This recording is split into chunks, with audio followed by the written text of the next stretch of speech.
I was looking back at some text messages that me and my friend had when we had that falling out, the one I was talking about, B.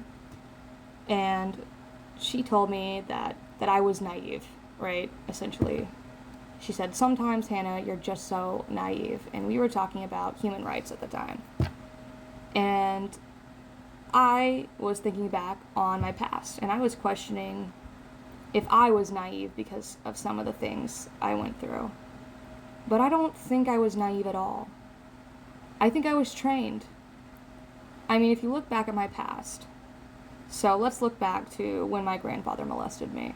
And if you want to go look up the court case, because this is true and it's not defamation, you can go look up Teddy Tipton.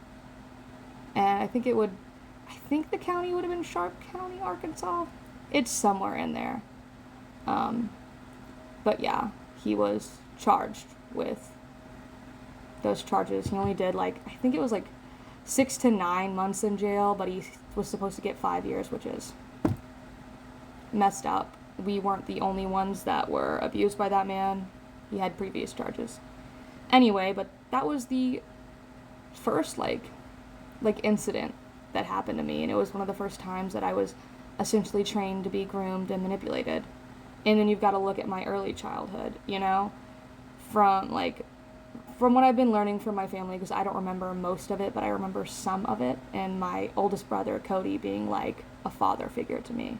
But we raised each other, so we didn't really have any parents to look after us. And I remember one night, I don't know how old I was. I was under the age of 12. Okay? But it was back where we lived at my dad's house, and my brother was having a party. And I have not told anyone about this. But I think it was someone's cousin, and we were down in the basement together. And I had been drinking because no one had been watching me, and he had been giving me beers. And I think he told me that he was a school teacher for kindergartners or something, and he had me do things to him to the point of I ended up throwing up. And that is the second time I had been forced to do something like that, and it was before the age of 12. I don't think that makes me naive. I hate that word, lacking experience. I should know better when I was the kid. I hate that word. When I was trained and I was groomed, and that's not the only time. I was groomed a lot because I didn't have parental guidance. And was it my parents' fault? No, I think they were doing the best in a world that sucked. They were just trying to provide for how many children? Me, Cody, Austin, Sarah. That's 4 of us. They had to declare bankruptcy at one point because Cody needed some kind of surgery. And if you can look that up too, I think that was during 2007, whenever that crash was. I don't think that makes me naive. I don't think when, and if you went to Highland with me, you know this story, because I talked about it. And this is what's called a fawn response. And I think he was 16 and I was 12 or 13 at the time, so the age gap was egregious. You know that that's not. Anyways, I know you were a kid too, but it's the premise. We were, obviously, getting together, and I remember just not wanting to, and, trying to push him off me, but I couldn't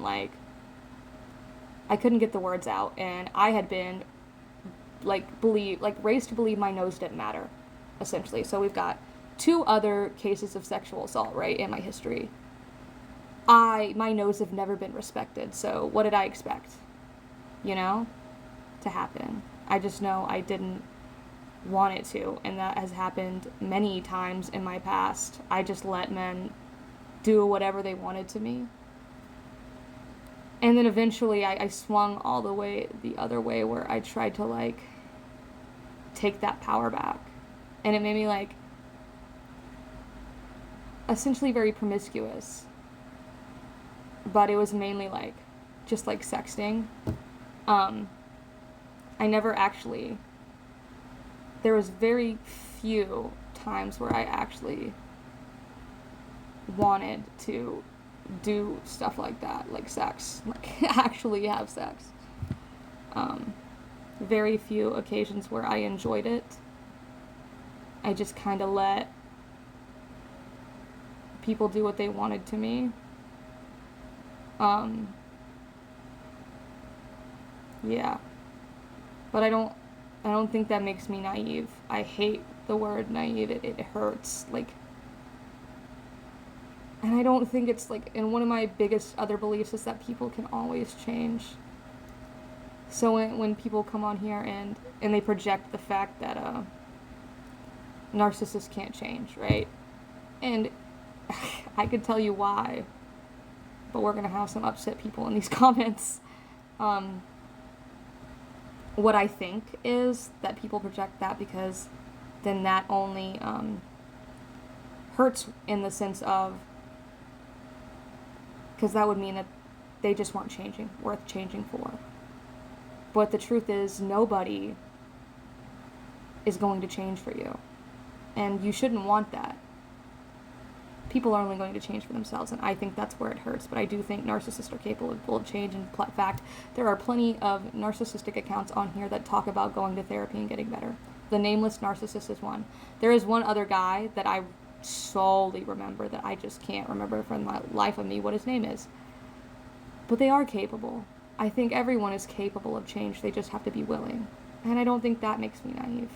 I think getting called naive for the most part hurts so much because you're attacking you're attacking some of my most core beliefs. And it feels like you're blaming me. And then I feel like a victim and not a survivor of everything that I've been through. And I just don't think that's fair. And I remember that person who did that to me, right? I don't really hold any resentment towards them because the situation was so complicated, and over time memories are faded and skewed. But what I remember the most and what hurt me the most is they asked me in the middle of a KFC why I said that. And it just wasn't the place, and it sent me into this stage of like flight or flight because to me, I was scared of you. Because that was a traumatic event for me. Whether that, even though that might not be your side of the story, this is mine. I don't hold hatred towards you, and I don't think anyone else should hold hatred towards this person. It was just a traumatic event for me. And I never meant to, affect their life either. Or maybe I did. I was a teenager, so teenagers can be kind of unpredictable and petty, and my memory is skewed. But I don't hate that person. It was just traumatic. I don't think that's a bad thing. Well, you know what I mean, it was not a fun experience, but I don't think they're vindictive or evil either, I think that we were young, and I think that I was traumatized, and I couldn't speak my needs. And they couldn't, read the room. So, yeah, if you're watching, I don't bear resentment towards you, but I do prefer not to talk to you, because that was still very traumatic for me.